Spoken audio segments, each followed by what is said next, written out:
Hello and welcome to the Charlie's Cavalry Show. I'm your host, Sean Malone. Today I talk with Drew Kingsley, I sit down with head baseball coach Chris Solano, and catch up with last week's Athlete of the Week, Nicole King. But first, let's recap the previous week in Charger sports. Women's lacrosse went undefeated last week as they finally had a few stretch of games without facing a ranked opponent. On Monday, the Chargers took on Franklin Pierce on the road. The Ravens struck first on a goal from Nicole Bellevue just over a minute into the game. However, the Chargers would counter by scoring 11 unanswered over the next 17 minutes to take a 10-goal lead. 6 different Chargers would score a goal during that span. The Chargers would slow things down by the second half, only 5 goals to Franklin Pierce's 2. They would win this game by a final score of 20-5. They would then take on Assumption. That game would also have the same result, 20-5. After spending the first half trading goals in bunches for single goals, the score at halftime was 11-4 with New Haven on top. The defense stepped up in the second half. After allowing a quick goal to start the half, they would shut down the Greyhounds and allow only 5 shots that half. New Haven would go on a 9-goal scoring streak to end the game. Finally, on Saturday, the Chargers, in their last road game of the regular season, would win at Southern New Hampshire and clinch a Northeast 10 postseason berth. New Haven would score in bunches, going up 14-7 at halftime. In the second half, Southern would try and mount a comeback.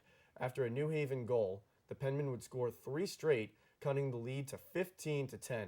The Chargers, however, would prove to be too much, as they would end the game strong like they did all week, scoring 7 goals while only allowing 1 to finish out the victory. The final in this one was 22-11. I now turn to Drew Kingsley. Drew, I want your take on what has been the key to the Chargers' success of late. They've been able to get a bit of momentum and get some wins strung together. What's been the key? Well, Sean, you touched on it earlier. They had a brutal schedule to open up. All 6 of their losses against ranked teams. And this week they really did what they're supposed to do. They beat those unranked teams. They beat them decisively. They've got 2 more games coming up against teams that, according to the standings, they should beat.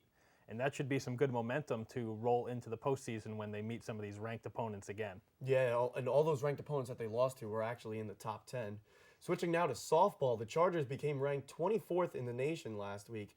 This is the first time they have been ranked since the 2011 preseason poll. The Chargers would lose a pair of close ones against number 13 Adelphi at home on Tuesday. Senior Micah Stonecipher would allow 3 runs in the 4th inning off a pair of doubles by the Panthers. The Chargers would score 2 runs of their own in the bottom half of the inning, but that would be all they would get, as they would lose this game 3-2. In the second game, Adelphi would score quickly in the first inning on a balk by King. The Chargers would gain the lead, however, scoring 2 runs in the second and 1 more in the fourth. Nicole King would run into more trouble in the fifth, however, walking home a run and then allowing a bases-clearing triple, making the score 5-3, which would be the final. On Thursday, New Haven would host crosstown rival Southern Connecticut State University. The game would be a pitcher's duel between the Owls' Kelsey Cockrill and the Chargers' Micah Stonecipher. Neither team would score a run until the bottom of the 7th, when former National Player of the Week Christina Gelardi stepped up to the plate with runners at the corners. She dropped down a squeeze bunt, which would be successful as the Chargers would walk off with a 1-0 victory.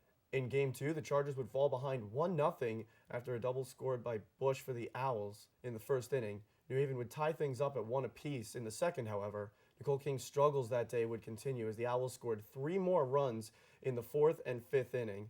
In the bottom half of the inning, Sadie Redmond would hit a solo shot home run, and in the 6th inning, Jess Spivey scored on an error. But that's all the run support the team would get, as they would lose 4-3 and split the series with their rivals.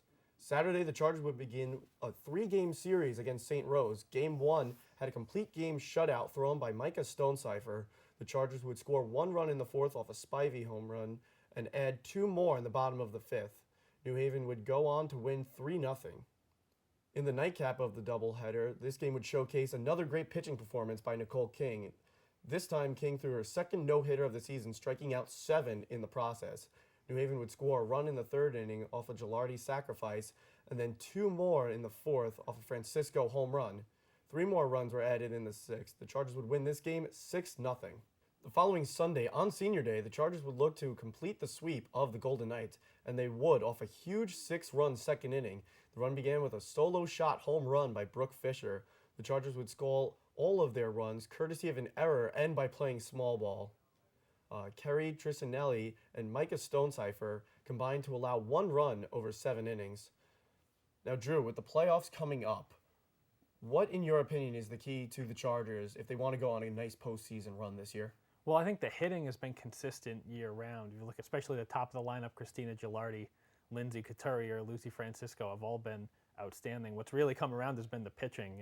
3 no-hitters in the past 8 days, 2 by Nicole King, and then yesterday's combined effort from Micah and Carrie Trisinelli. So it's really, this team's going to go as far as the pitching will allow it to go.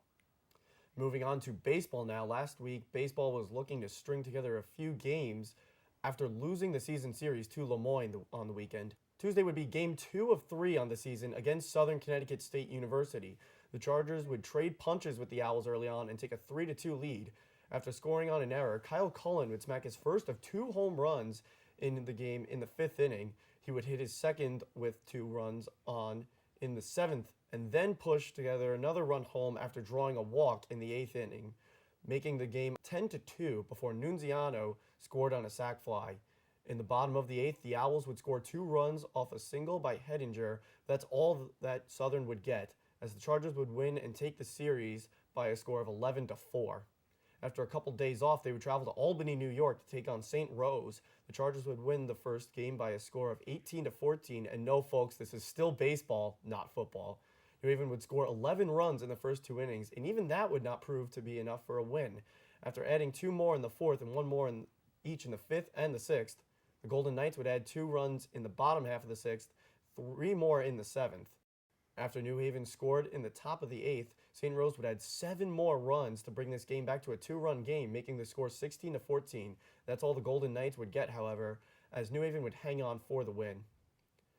In Game 2, New Haven would trail after an RBI single by Adams made the game 1-0 early. UNH would tie things up, however, off an RBI bunt by O'Reilly in the 6th, and then take the lead the following inning after Johnson brought home Nunziano on a single. New Haven would fall behind again after St. Rose tagged the Chargers with 2 runs in the 7th. New Haven would take the lead again, however, after Romanelli and Cullen pushed home a couple of runs in the 8th. In the 9th, the Chargers would add to their lead after Clout and DeMorris singled home a couple of runs, making the score 7-3, which would be the final.